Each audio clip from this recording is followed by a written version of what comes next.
সংঘর্ষের পর এখনও থমথমে নোয়াখালী বিজ্ঞান ও প্রযুক্তি বিশ্ববিদ্যালয়। হলের সিট পরিবর্তন নিয়ে সোমবার রাত থেকে মঙ্গলবার বিকেল পর্যন্ত সংঘর্ষে জড়ায় বিশ্ববিদ্যালয় শাখা ছাত্রদলের দুপক্ষ। এ ঘটনায় আহত হন উভয় পক্ষের বেশ কয়েকজন। সংঘর্ষের কারণ জানতে গঠন করা হয়েছে তদন্ত কমিটি। এ ঘটনার জেরে বিশ্ববিদ্যালয়ের শাখা কমিটি বিলুপ্ত ঘোষণা করেছে কেন্দ্রীয় ছাত্রদল।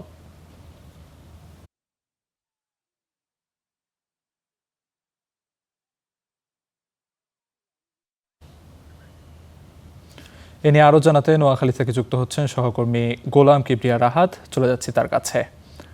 রাহাত, এই ঘটনায় আসলে ছাত্র দলের পক্ষ থেকে, কেন্দ্রীয় ছাত্র দলের পক্ষ থেকে কলেজ শাখা যেটি রয়েছে সেটি বিলুপ্ত ঘোষণা করা হয়েছে, এবং তারপর আসলে প্রতিক্রিয়া কেমন দেখছেন, পরিস্থিতি এখন কেমন, বিস্তারিত জানাবেন।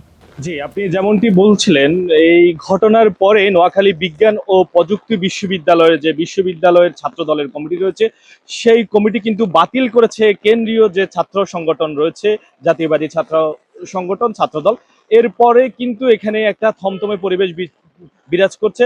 আমরা গতকাল বিকেল থেকে সন্ধ্যা পর্যন্ত আমরা ক্যাম্পাসে অবস্থান করেছি। আমরা তখন দেখেছি যে এখানে দুই গ্রুপের মধ্যে সংঘর্ষ হয়েছে, এবং এই সংঘর্ষের পরে বিশ্ববিদ্যালয়ের প্রশাসন 3 সদস্য বিশিষ্ট কমিটি গঠন করেছে, এবং এই কমিটি আগামী 3 দিনের মধ্যে তাদের রিপোর্ট পেশ করবে। এবং এই সংঘর্ষের যে যেই স্থানে হয়েছে তারা সেই স্থানগুলো ভিজিট করেছেন, এবং সেখানে সেখানে ভিজিট করে তারা পরিস্থিতিগুলো নিয়ন্ত্রণ করছেন। এবং রাত থেকে আপনাকে যদি জানাই, রাত গোয়েন্দা সংস্থার তথ্যের মতে আমরা রাতে এমন একটা তথ্য পেয়েছি যে এখানে এই সংঘর্ষের আশঙ্কা আছে।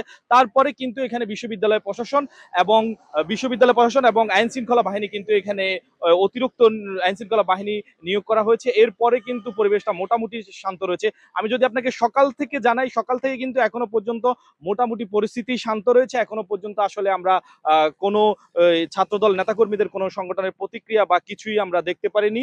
এছাড়া আপনাকে আরেকটা বিষয় বলবো, যেই স্থানে গন্ডগোলটি হয়েছে পকেট গেট, সেই পকেট গেটটি ইতিমধ্যে সিলগালা করা হয়েছে, এবং বিশ্ববিদ্যালয়ে যে সমস্ত শিক্ষার্থী রয়েছে, প্রত্যেকটি বিশ্ববিদ্যালয়ের শিক্ষার্থী যারা হলে রয়েছে তাদেরকে আসলে আইডি কার্ড ধরে ধরে চেক করে তাদের শনাক্ত করে তাদেরকে রাখা হয়েছে। এছাড়াও যে মূল গেটটি রয়েছে, আমরা মূল গেটে রয়েছি, সেই মূল গেটে যখন যে শিক্ষার্থী ঢুকছে তাদের আইডি কার্ডগুলো চেক করে বিশ্ববিদ্যালয়ে ঢুকতে দেওয়া হচ্ছে।